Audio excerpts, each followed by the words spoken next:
Hey, Andy. Hey, Nick. How are you? I'm great. Hey, I wanted to tell you about a podcast that I do with you. Oh, yeah. Tell me about the podcast you do with me. It's called Slash You. That's right. Do you know what we do? Yeah. We cover cheesy, campy, sometimes forgotten slasher horror movies. I think that is a great way to say it. And guess where we do it from? From your basement. In Milwaukee, Wisconsin. Milwaukee, Wisconsin. So if you like horror and you like slasher, why don't you tune on in to Slash You? That's Slash U, SLASHU. Check out the Instagram at /U_podcast or /Upodcast.com.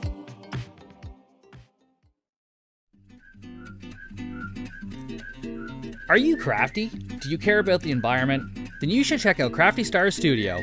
Owned and operated by Lisa Gorman, Crafty Stars sells products that have the planet in mind. The products are made from materials that are reused, compostable, or recyclable.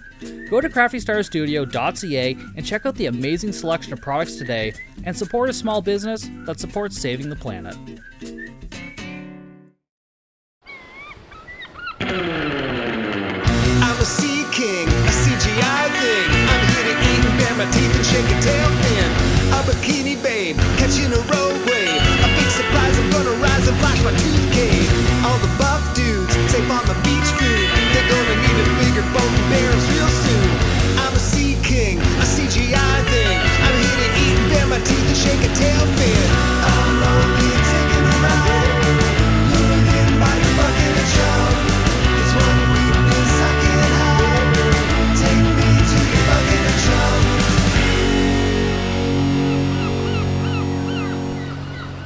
Hey everybody, welcome back to another episode of Bucket of Chum, the Shark Movie Podcast. As always, I'm your host, Steve Coates, and this week, again, we are the Piranha Movie Podcast. We are in week 3 of Piranha December, and this week, I checked out 1979's Killer Fish, directed by Antonio Margheriti. That name sound familiar? Tarantino also used that name in Inglourious Bastards.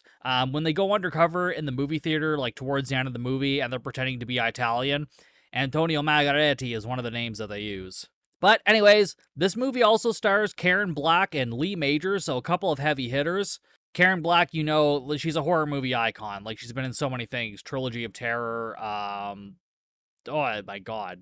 So many, I can't even think of any right now. It's stupid.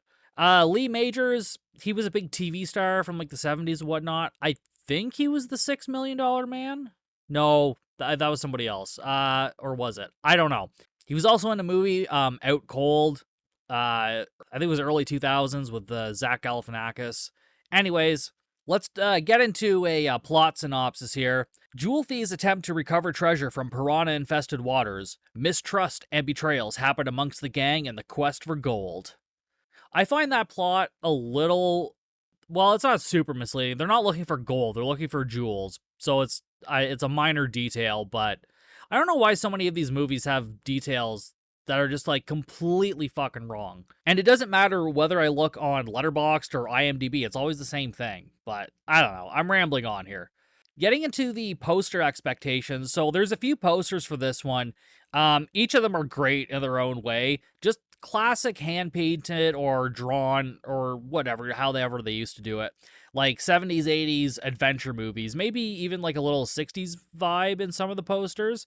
So I'm expecting not so much horror, maybe, like just more action-adventure, which might be a nice mix-up from the usual. Who knows?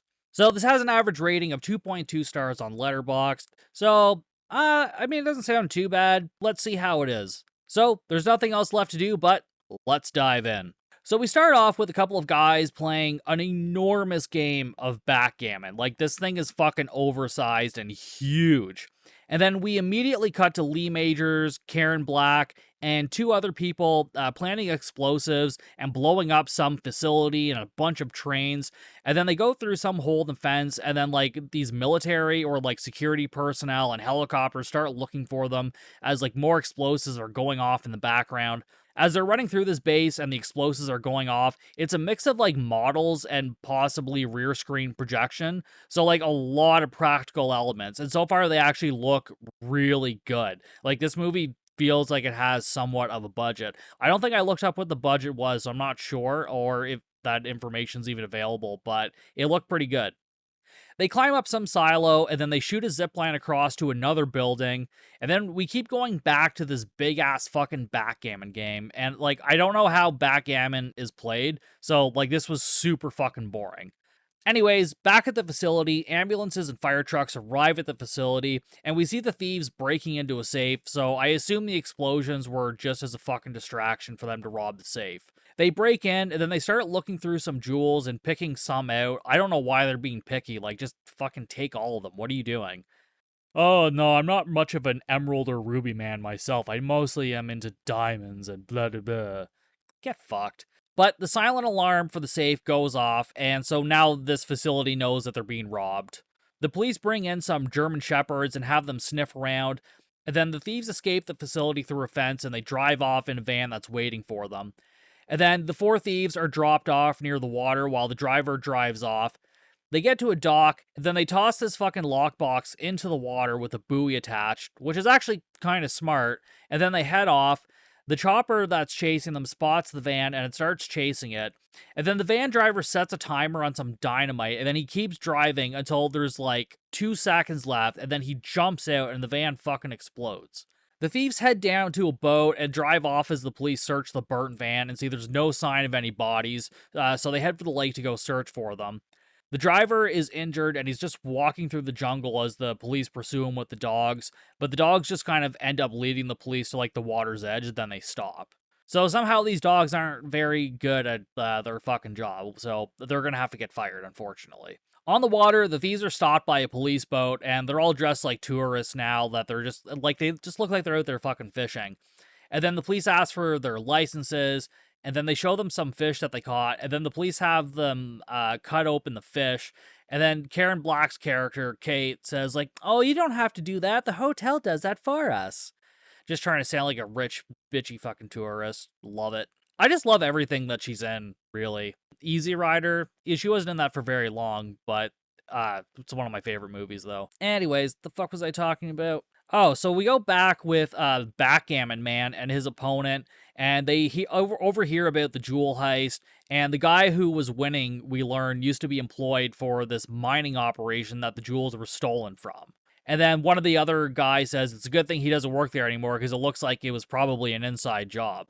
Like, would you not immediately think, like, oh, this man quit working there and now these jewels are gone? Like, would you not suspect him almost fucking immediately? Ugh. Dumb. Just people are stupid. What the fuck are you gonna do? So then we go into a hotel room, and Kate is there, and she starts patching up the driver and making sure he's okay, and then gives him shit for cutting it so close.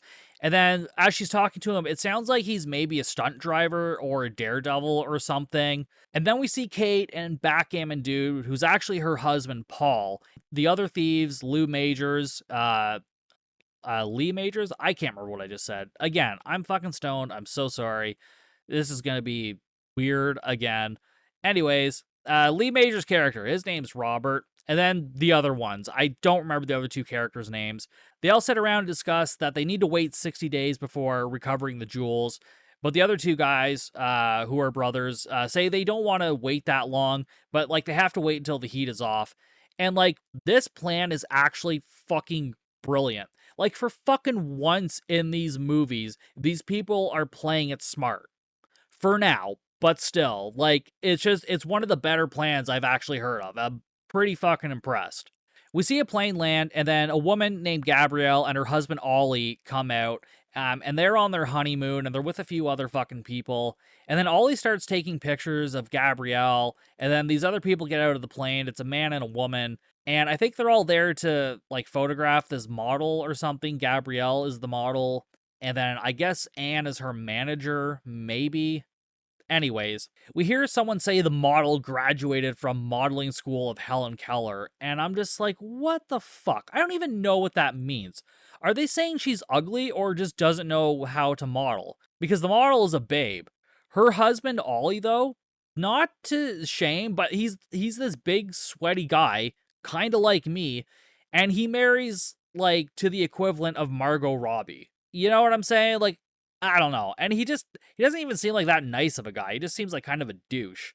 So anyways, the other woman from the plane goes inside and starts telling someone she wants orchids in her shots and they're hard to find, blah, blah, blah. So I guess the dude she's talking to is like some guide or something.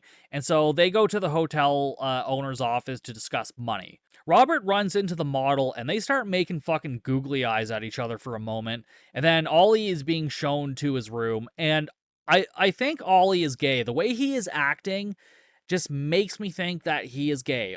Not that there's anything wrong with that, but I feel like maybe he's not married to Gabrielle for the right reasons. The two brothers leave the hotel and head to Rio to wait the 60 days to get the jewels. And then Kate and the driver are on the beach and she tells him to go for a jog. I guess she's like a nurse or something, and like so she's trying to help him heal and basically giving him physiotherapy because anytime somebody's injured, she's like always kind of taking care of them. So she must have some sort of nursing background. I don't know that they ever said it in the movie, but I don't know. I guess it doesn't fucking matter. And then she goes inside to her husband, Paul, and then she starts taking his shirt off. And he says, hey, I know what you have in mind, and I don't think that's a good idea. And then she says, oh, lovemaking is considered excellent therapy for cardiac patients. So I guess this dude like has had a heart attack or something. So then they just start cozying up in the chair to start making out. And then we cut to the two brothers. It's two brothers. It's just two brothers. Watching a police checkpoint. That was a Rick and Morty reference for anybody who's fucking confused by that reference, but I know there's a couple people listening who will get it. The two brothers are watching a police checkpoint and they head to the dock, the one that they dropped the jewels off of, and then one of the brothers gets a snorkel on and he gets in the water, and then after a few seconds he comes up fucking screaming, and then his brother on the dock grabs the stick and tells his brother to grab it so he can pull him in, but he just keeps fucking flailing around, and we see the like blood fill the water, and then he's gone. So, I wonder what happened to him. Psst, it was the piranhas. Kate is on the phone, calling the hotel the brothers were supposed to be at, and she finds out that they never actually checked in. And then we go with Robert, and he's at the pool, and he sees Gabrielle being photographed by Ollie. And so Robert casually walks by as Gabrielle is doing like some spinning move. As she's getting her picture taken doing this, she knocks Robert into the pool. She apologizes, and then he pulls her into the pool. And then she asks him to buy him dinner, or buy her dinner, and to have a martini waiting for her. And then she's also wearing a white top, which is now completely see-through, but she doesn't cover up at all. Like, no complaints here. Free the nipple! Ollie walks over to the pool and says to Robert, you know you just ruined $1,000 worth of rags. And then Robert asks like how much his are worth, and then he pulls Ollie into the fucking pool and everybody starts laughing. Later, Robert is in his hotel room and the surviving brother holds Robert at gunpoint and says his plan only worked on getting rid of one of them and to tell him like what the hell is going on there. And Robert says, oh, sure, I'll tell you what's going on. And then he fucking overpowers him. And then he asks him like where the other brother is. And then like this other brother tells him what happened. And at this point, like he thinks it's a giant fucking snake. I don't know why. Like, cause all you really saw was like some little tiny waves above the water, like when the brother was under. And that was about it. So I'm not sure where he's getting snake from. I guess maybe unless that's common where they are, I guess that's a possibility. But again, he didn't actually fucking see anything. And then after the brother explains all this, Robert leaves the gun with him and says, all right, well, I'm going to go downstairs and have fucking dinner. And so he's just leaving him in the hotel room. I guess he trusts him enough. I feel like maybe they've had some sort of relationship, like they've worked in the past before. So I guess it's not that weird. They sort of hinted at this earlier when the two brothers were leaving, but we don't get a good feel for it. So I guess it's not super weird. Ollie and the two other people they're with are at a table, and then Gabrielle and Robert are sitting at another table together. And then like through their conversation, we sort of learn Ollie is bisexual, and Robert doesn't seem to have an issue with it. So that's pretty fucking progressive. I'm going to give credit where credit is due.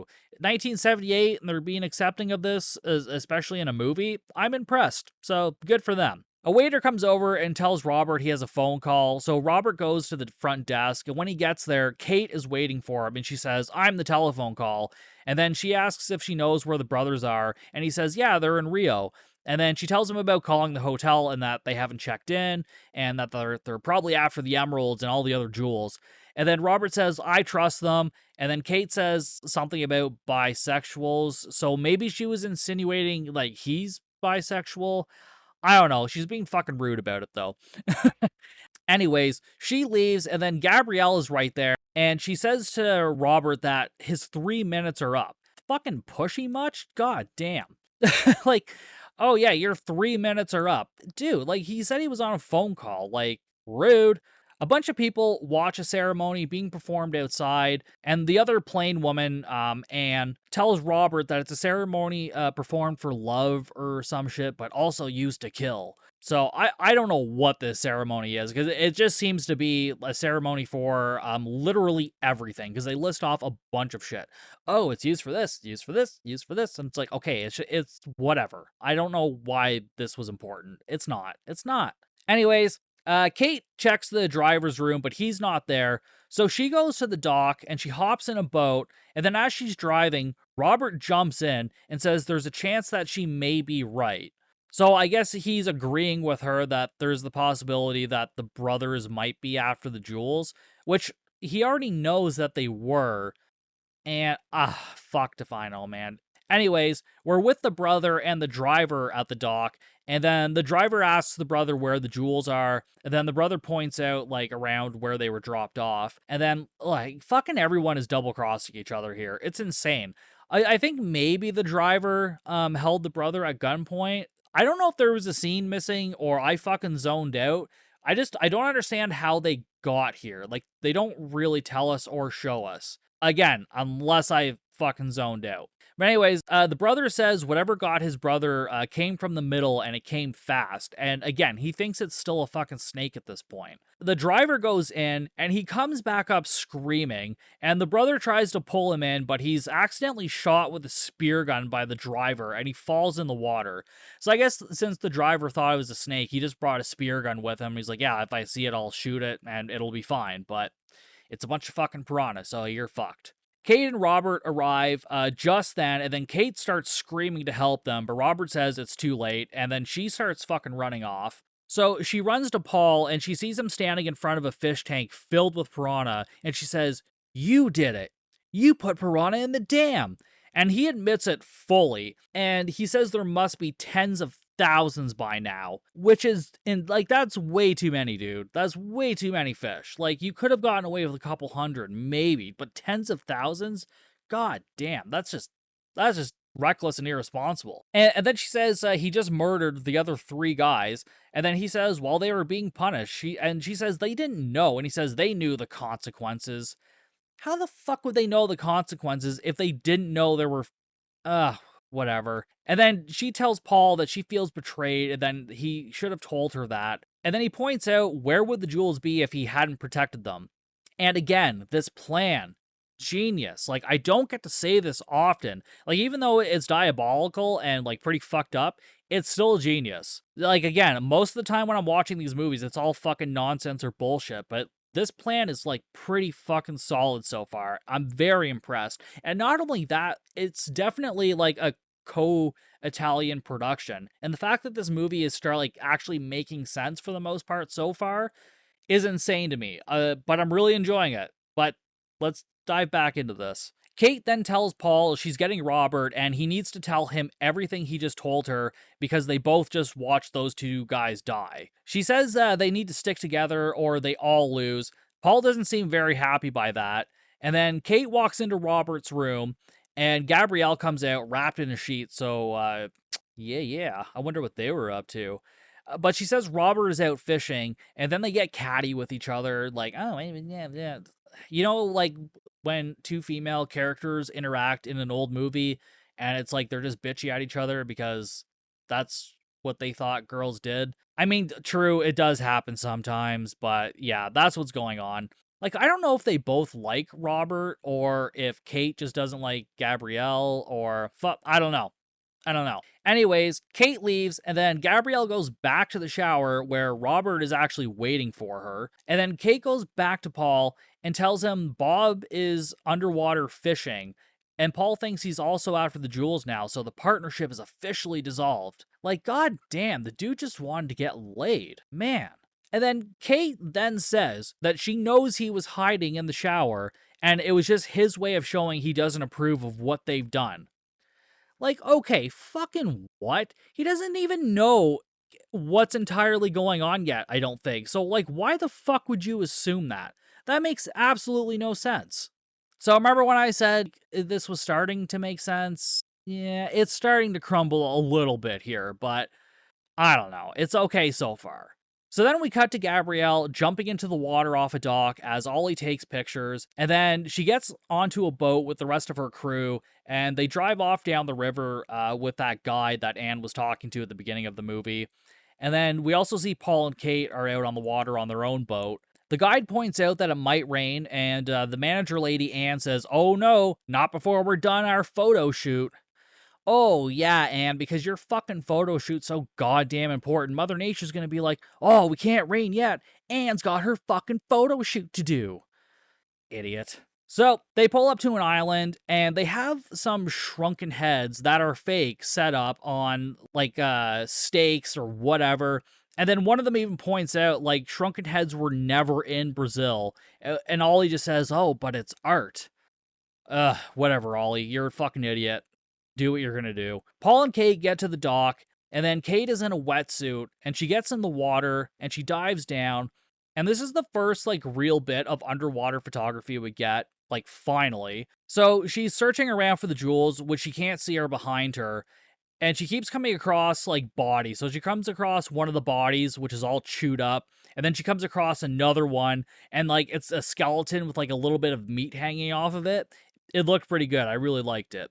And then she keeps swimming around, and she finally finds the lockbox. Of course, as soon as she does, the piranhas start coming for her, and it looks like a mix of stock footage and some practical effects, and, like, just quick cuts, but it works. It actually looks really good. I was very happy with it.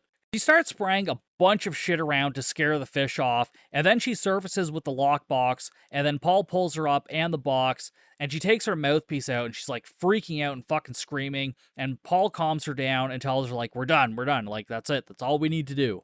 It's all good now. Back with Gabrielle and her crew, she's modeling by some waterfalls, and they take photos while there's, like, lightning going on. Like, oh yeah, that seems like a great fucking idea. Oh, there's lightning happening? Perfect. Let's set up some metal stands with lights on them and then take pictures. Ugh. Fucking Ollie. Paul opens the lockbox and we see it's full of different jewels and he's super happy. Him and Kate load up the jewels as they hear the thunder coming in, and then they go to leave, but their boat has been sunk. So they start walking into the jungle as the rain pours down. They spot the model's boat, and then they call out to the guide, and he helps them onto the boat. When they get on there, they go down below deck, and Robert is down there. And then him and Paul start playing fucking backgammon. Whatever. Fucking, I don't know. If I understood how to play backgammon, it would, like, this would make more sense. Like, maybe it's a metaphor for something. But I don't fucking play it. I don't understand how to play it, so this just doesn't make any sense to me. Back at the hotel, a tornado, we're told. We don't really see it. We just see a lot of wind is hitting the hotel. Yeah, so we're told, like, a tornado is hitting the hotel, so we see, like, chairs flying everywhere. And then we go back to the boat, and these fuckers play more backgammon, and Bob wins and says he's going out to go get some air. And Kate is staring at Paul this whole time, like, throwing fucking daggers with her eyes. Like, if you know what Karen Black looks like, you know how fucking sharp those goddamn daggers will be. They will pierce your fucking balls. Up top, the guide has brought the boat to the dam, and then we see the tornado rip by, and it breaks the dam, which is a model, and a damn impressive one at that. Like, you can tell it's a model, but, like, it looks pretty decent. Like, I was actually pretty happy with the models in this movie. So the water comes rushing out, crashes into the boat, rocks it back and forth. Well, it rocks the little model boat back and forth. But again, even the model boat didn't look half bad. And then the boat hits something, and they've run aground, so they aren't far from shore. Back at the mining facility, we see it's being flooded by the dam burst, and all the workers start fleeing.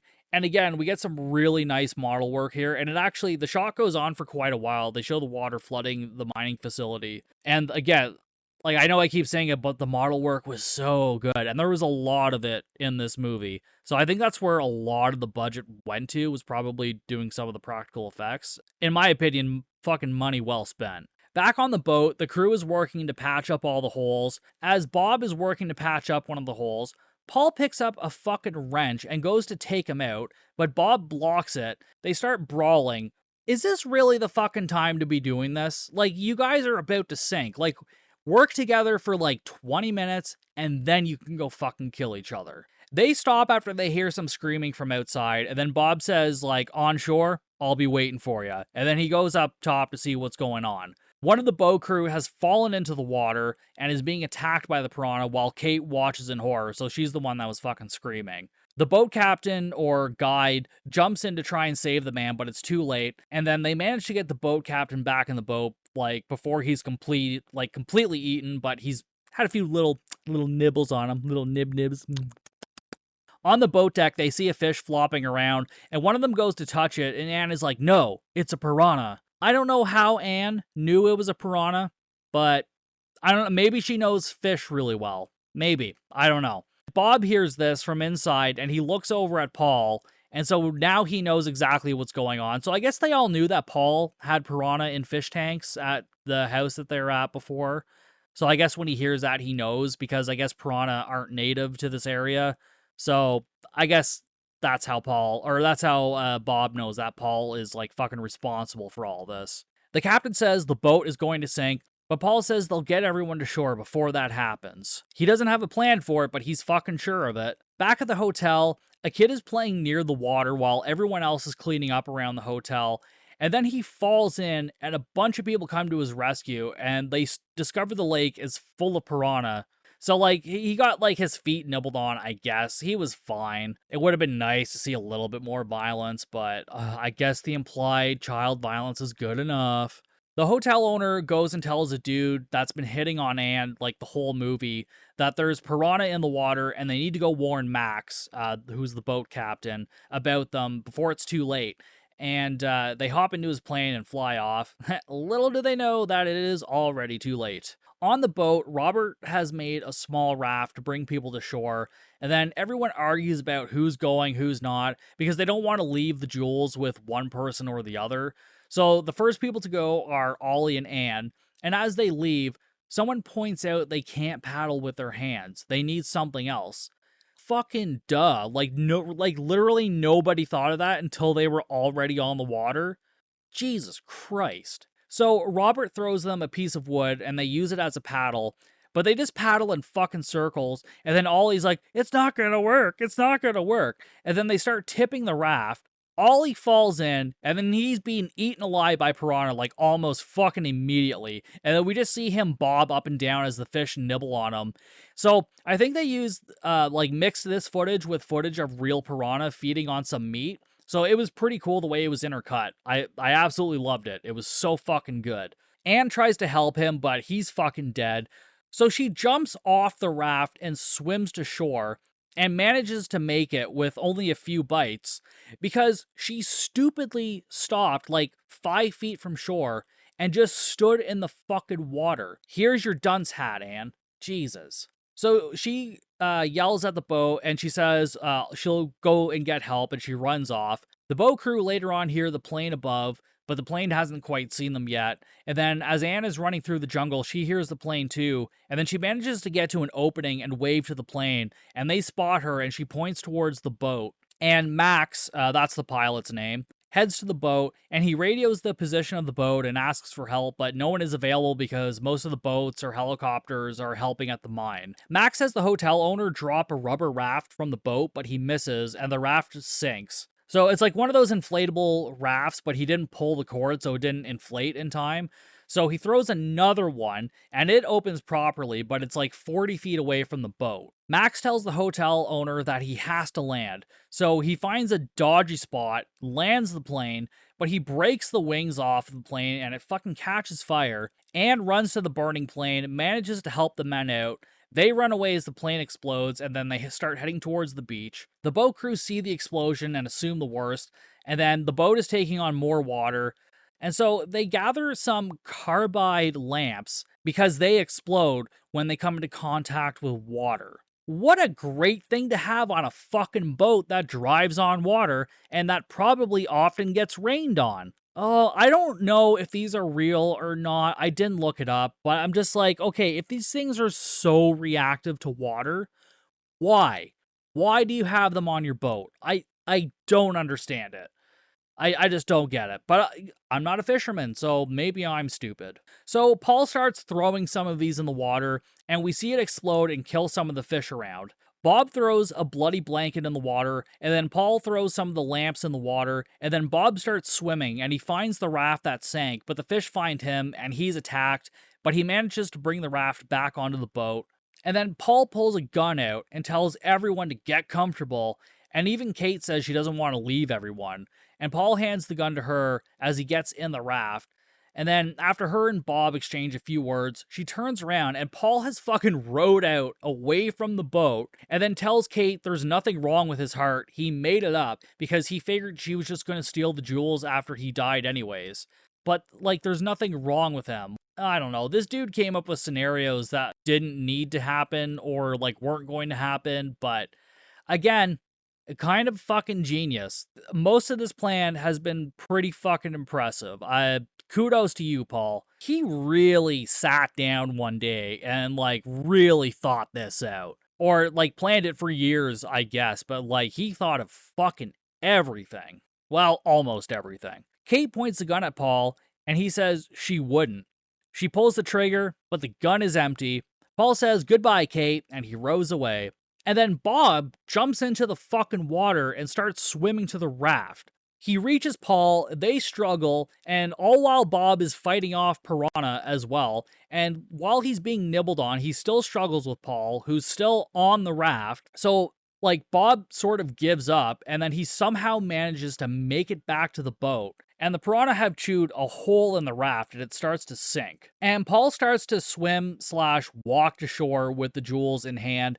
And as he's being eaten, everyone watches it happen. Max and the hotel owner get to the beach and start inflating a boat, but it's a little too late for Paulie Boy, because he is dead. Hey, Paulie, did you want to get buried proper like? Well, too fucking bad, because you're dead. Back on the boat, we see Bob has actually ripped one of the valves off the raft, so he's a pretty crafty motherfucker. So I guess it actually wasn't the piranha. It was the fact that Paul ripped the raft off. But I mean, we also saw a piranha chewing on the boat. I don't know. It doesn't fucking matter. Paul's dead. He was an asshole, and now he's dead. Yay! They're all brought to the beach, and then they're taken away by helicopter. Now we're in a hospital. Kate is in a wheelchair by the window, while the nun says, "You haven't touched your fish. Shame on you." And fucking Karen Black just replies, "Yes, shame on me." And the nun says a policeman is here to see her, and the nun lets him in, and the policeman brings her the fucking beauty case that has the jewels in it, and says, "Yeah, we dragged by the boat, and we found this, but it's locked." Great work, detective dumb shit. So you were dragging by the boat, I'm assuming looking for evidence, and because this thing was locked, and there was a big jewel heist not that long ago, and you, idiots. No wonder these thieves got away with it. Like, the fucking cops here are useless, apparently. So later, at the airport, Gabrielle brings someone to the gate, one of her friends, and then she sees them off on a plane. And then she sees Kate there, and then sees her walking on the plane with the beauty case. And then we see Anne on a payphone and saying, "She's leaving. Must have gone well," as Gabrielle starts leaving the airport.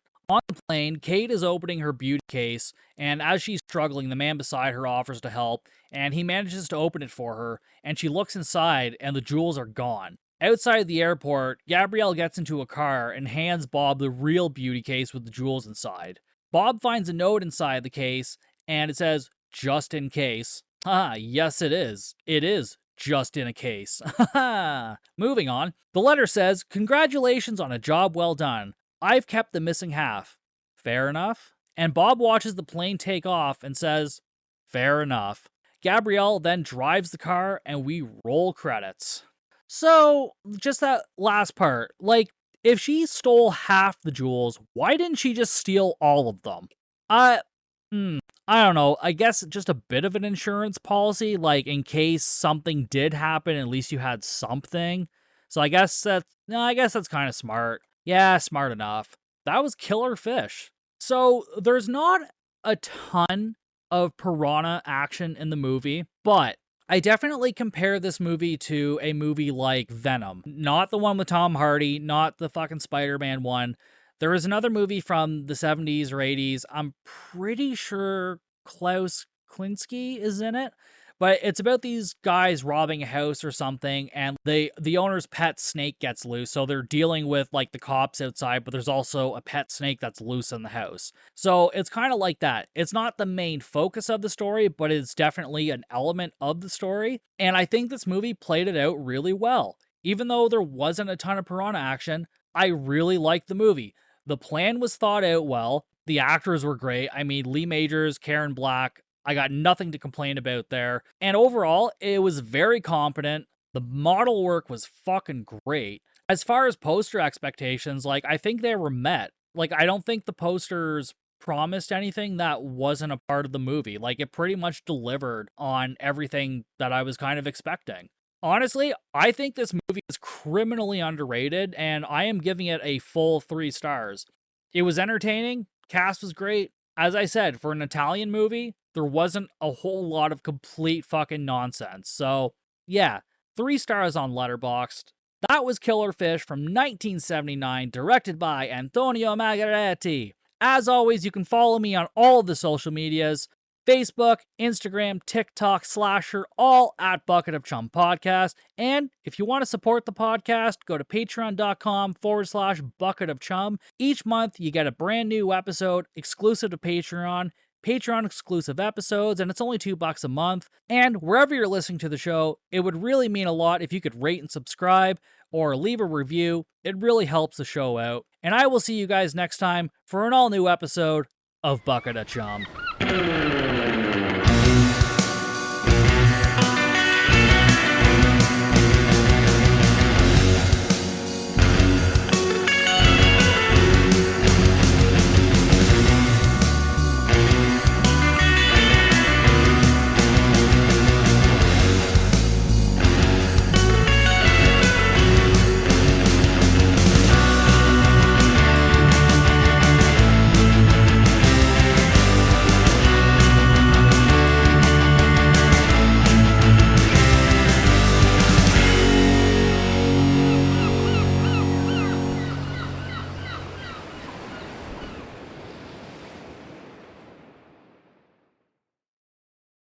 Have we got a podcast for you. Bad movies, worst people. I mean, look, you like getting a couple beers in you, watching a bad movie, and yucking it up with your friends. That's what we're doing. We have microphones. We have great impersonations. We have bad impersonations. I think it might be one of the best podcasts I've ever heard. It's the best podcast I've ever heard, fellas, and I ain't lying through my giant teeth. There's a sample. Yes. You can find us anywhere. Badmoviesworstpeople.com. Come check us out. If you don't follow us, we will follow you home. I'm Chris, And I'm Mel. and together we host the podcast Spoil My Movie. We were watching movies anyway, And we were having in-depth conversations about those movies too. so we decided to share our thoughts with the world. You can expect me to gripe about inaccurate details like supposedly cold weather, but you can't see anyone's breath. And you can expect me to be totally adorable, but also psychologically deep. And by the end of each episode, we'll provide our respective ratings. Using a rating scale custom tailored to the movie in question. Check us out wherever you get your podcasts. We're everywhere. We're actually behind you right now.